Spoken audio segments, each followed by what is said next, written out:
Hello, and welcome to this week's episode of The Language of Leadership. I'm your host, Chuck Marting. Today, we're going to do an episode that's another solo episode this week on a topic that has been suggested by one of our listeners. And that topic is coaching and mentoring. You know, coaching and mentoring are important tools for employee development. And what I want to do is I want to share some tips and strategies that I've shared in coaching leaders that will help you in becoming a more effective coach and a mentor. So first, what is coaching and mentoring? There's a lot of different definitions out there. There's a lot of people that are professing to do coaching and mentoring, but let's try and narrow it down just a little bit. So my definition and what I explain as coaching and mentoring is coaching and mentoring are, like I said, just often used interchangeably, but there are distinct approaches to employee development. So coaching involves providing guidance, support, feedback to help employees improve their skills and their performance. But mentoring, on the other hand, involves building a relationship with an employee to provide guidance, advice based on the mentor's own experience. But coaching and mentoring can help an employee reach their full potential and achieve their career goals. So the role of coaching or a mentor, it's important to build trust and rapport with your team members. This involves active listening, being approachable, and providing constructive feedback. A coach or a mentor should possess qualities such as empathy, patience, and a willingness to help team members learn how to grow. I'm reading a new book, and I'm going to talk about it at the end of this episode. But in this book, The 16 Undeniable Laws of Communication, put out by John C. Maxwell, he explains some of your best thinking will be done with others. So remember, good leaders have an open mind. Your team needs to see possibilities in your potential and in your ability to take what you say and run with it. A negative, narrow mindset will not help you with your team. It will only open people's will to do other things and not pay attention to you. So there are some techniques that you can use to be an effective coach and a mentor. There are a few techniques that I can share with you and that I would suggest to keep in mind. So first, and what I feel is most critical, is active listening. It's critical to understand your employees' needs and their challenges.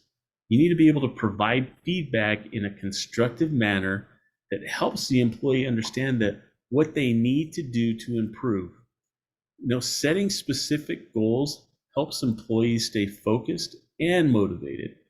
Leaders can use resources such as coaching templates, performance assessment tools, goal setting worksheets to help guide their coaching and mentoring conversations with their team members. So what are some examples of coaching or mentoring techniques that I've used with leaders to help with that? First, like we talked about just a minute ago, active listening. Effective coach and mentors actively listen to their team members. This means that you're giving your full attention, asking open-ended questions, and then reflecting back on what you hear to show that team member that you understand and that you're listening. Goal setting. Good coaches and mentors work with their team members to set achievable goals that align with their strengths and their interests. So this helps them to motivate and also to inspire your team to provide roadmaps for their success. You have to have feedback. Providing constructive feedback, it's an important coaching and mentoring technique. Leaders should give specific feedback on what their team members did well and what they can improve on, and then help them to develop an action plan to address areas of improvement. This is a part that leaders don't follow through on, and it is so vital, giving them the ability to improve. We have to be able to show them. The other is skill building. Successful coaches and mentors, they help their team members develop their skills and knowledge through training, mentoring, and then other developmental activities. That can include on-the-job training, it can include online courses, or it could even be one-on-one coaching sessions with a coach. So keep that in mind. Your role modeling as a leader is very effective, and leaders who are effective coaches and mentors, they lead by example. They provide models and behaviors and attitudes that they want to see in their team members. And then they demonstrate those values and the vision of their organization. Empathy. Coaches and mentors who show empathy are able to connect with their team members on a deeper level. These leaders understand their team members' emotions and their experiences, and then they can provide support and guidance that is tailored to their unique needs and skills. So by using coaches and mentoring techniques, leaders can create a supportive and an empowering environment for their teams. They can help their team members reach their full potential and achieve individual and collective success as well. Now, I've talked about in a few episodes the book, The Success Principles. I'm a train the trainer for the Success Principles because I believe in it so much. It has been the number one thing that has helped me as a leader. And when you find something that helps you as a leader, you're going to share it with other leaders to help promote their success and give them the tools to be successful in achieving their goals and improving their team. So in the Success Principles, if you haven't read it, Jack Canfield outlines 67 principles for success. And in these principles, they're very relevant for leaders who want to become more effective coaches and mentors. What he discusses are principles that help you apply this. And so what I want to do is I want to discuss just a few of these principles that I feel are really important for coaching and mentoring of your employees. Specifically, I want to talk about 100% responsibility, setting goals, and then practicing persistence. So taking 100% responsibility seems to be severely lacking in leadership today, to the point of some leaders themselves failing to take responsibility for how they train their team, or blaming their team or others for failing to accomplish tasks or projects that they were all working on. You know, in episode 15, we talked specifically about this number one principle of leadership. And I would encourage you, if you haven't listened to it and you missed it, to go back and listen to that episode.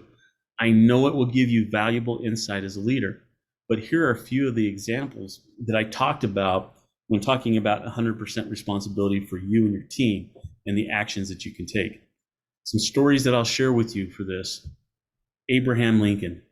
You know, during the Civil War, President Lincoln took full responsibility for the decisions he made, even when it didn't go as planned. He would visit the troops and personally oversee battles, showing that he was fully committed to the success of the Union Army. We also have Anne Malahy. She was the CEO of Xerox in the early 2000s. She took responsibility for the company's struggles and worked to turn things around. She communicated openly with her employees, her customers, her investors, and she implemented changes that helped the company become profitable again. Ray Dalio. A lot of you have listened or heard Ray Dalio on podcasts. You've even read his books. He's the founder of Bridgewater Associates. It was a hedge fund with over 150 billion in assets. And Ray Dalio has always taken responsibility for the performance of his firm. He has created a culture of radical transparency, and he encourages his employees to speak up when things are not going well so that problems can be addressed and solved quickly. He feels that's the best way to do that with your team. Indra Nahahi, there we go. Let me do that again. Andronahi, there we go. She is the former CEO of PepsiCo, and she was known for taking personal responsibility for the company's success and its failures. She implemented initiatives to improve employee health, wellness, and she also made sustainability a priority for PepsiCo. Alan Malahy. Allen took over as a CEO for Ford in 2006. At that time, Ford was struggling and losing money, but he took responsibility for turning the company around, and he worked closely with his team to implement changes that led to profitability. He was known for his open communication style and for giving credit to his team for the company's success. So these leaders all took 100% responsibility for their team and their actions, and they demonstrated the importance of personal accountability in their leadership. So by taking responsibility for their decisions and their actions, they were able to inspire their teams and create a culture of trust and transparency. So next, let's talk about the importance of goal setting and achieving personal professional goals. So to start with, it's important to communicate to your team why goal setting is important and how it can benefit them both personally and professionally. You need to explain the benefits of goal setting, such as increased motivation, clarity, and productivity, and that it can help a team and your team members understand why it's worth investing time and effort into setting and achieving those goals. You have to collaborate on your setting of goals. You need to encourage your team members to set their own goals and work together to create shared goals for the team. This can help build a sense of ownership and accountability, as well as alignment around your team's priorities. Making goals SMART, and that's an acronym, I guess, is what you would call it. So you need to use the SMART. I would recommend using the SMART framework to ensure that the goals are specific, that they're measurable, they're achievable, they're relevant, and they're time bound. This helps ensure that goals are clear, actionable, and realistic. You have to provide feedback and support regularly, and you need to check in with your team regularly to track their progress and provide feedback and support for those team members. You need to encourage your team members to share their successes and their challenges, so this helps them in their problem solving and how to encounter, when they encounter obstacles, how to overcome them and still achieve their goals. Remember to celebrate success. Celebrate your team and individual successes to help build momentum and the motivation of your team. Now, this can be as simple as acknowledging progress during team meetings, or it can be as elaborate as organizing a team celebration. That's up to you. The most important thing, though, is to lead by example. As a leader, it's important to lead by example by setting and achieving your own goals. This can help demonstrate the importance of goal setting and show team members what success looks like. So by following these steps, leaders can help their team members understand the importance of goal setting and achieving personal and professional goals, and also create a culture of accountability and continuous improvement. So some suggestions for leaders to engage with their team and practice persistence, because persistence is one of those things that we see linger with leaders, but you have to be able to practice it. Not only practice it as a leader, but practice it with your team. So the first thing that I recommend is to communicate the importance of persistence. Start by explaining to your team why persistence is important and how it can help them achieve their goals. This can help motivate your team and to preserve through challenges and setbacks why you're doing this. You need to encourage self-reflection. So encourage team members to reflect on their own persistence, habits, and identify areas that they can improve. This can help them become more aware of their tendencies and develop strategies to overcome obstacles. Help them to set achievable goals. Work with your team members to set those achievable goals that align with their strengths and their interests. You as a leader should be able to identify and know that, so that when you're doing this with them, you're able to help them with this. Okay? So those interests will help keep them motivated. It keeps the members persistent in their pursuit of their strengths, and it helps them keep in persistence with their goals. And it also provides a roadmap for success. So provide that feedback on a regular basis. Providing regular feedback to team members on their progress and their help, this helps them to identify the areas of improvement that they can have. Somebody's helping them to see that. And this can help those team members keep motivated and help them stay on track, while also giving them the tools that they need to overcome obstacles. You need to also be able to celebrate success with your team. Celebrate team and individual success, no matter how small it is. This can help build momentum, and it helps keep your team motivated, and it provides a sense of accomplishment that can fuel further persistence. Foster a growth mindset. So encourage a growth mindset within your team, emphasizing that failure is a natural part of the learning process. Sometimes that is something that we don't relay to our team.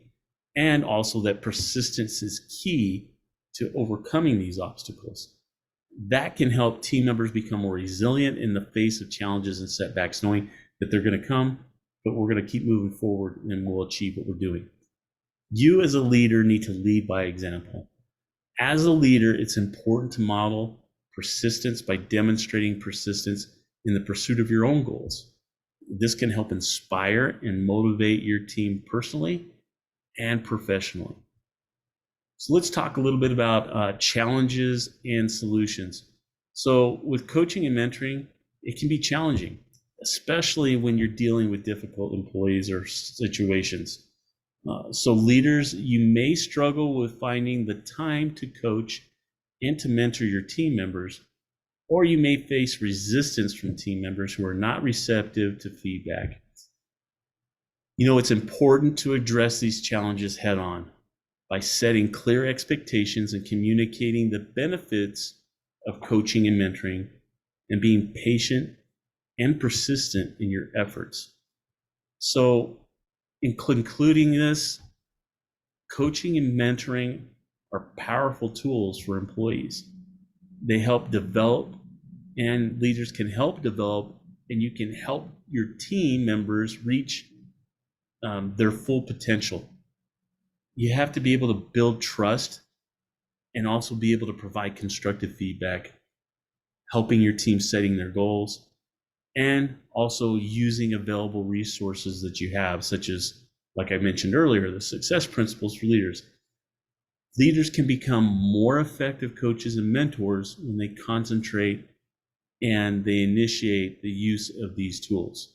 So I would encourage you to prioritize coaching and mentoring in your leadership role, and to continue learning and growing as a coach or a mentor to help your team members succeed and realize and achieve both their professional and their personal goals and dreams. I hope this episode, I know that it's just a little bit short than what we usually do, but there was a lot of things in that I felt were very important for you as a leader to have and to be able to implement and to keep it simple. So I hope that you've enjoyed this. I hope that if you've enjoyed our podcast and that it's giving you the tools, the acknowledgement, and the ability to become a better leader, that you would share the podcast with other people, and also look at us on YouTube. We are videotaping now. We're putting this on YouTube, and we're getting a lot of good feedback on that. So thank you for that. Understand that this podcast is for you. It's to help you become a better leader and to achieve your goals and your dreams. So keep that in mind. Do us a favor and give us a 5-star rating on YouTube, and then also on iTunes. This helps with our growth and our reach, and helps them recognize that we're doing good things here. So thanks again for tuning in to this week's episode of The Language of Leadership. Send us in some comments and suggestions, and such as this topic that was sent in to us, and I'll do the best that I can to either address these topics myself or bring on guests that are specifically able to talk on these topics specifically. So until next week, take care.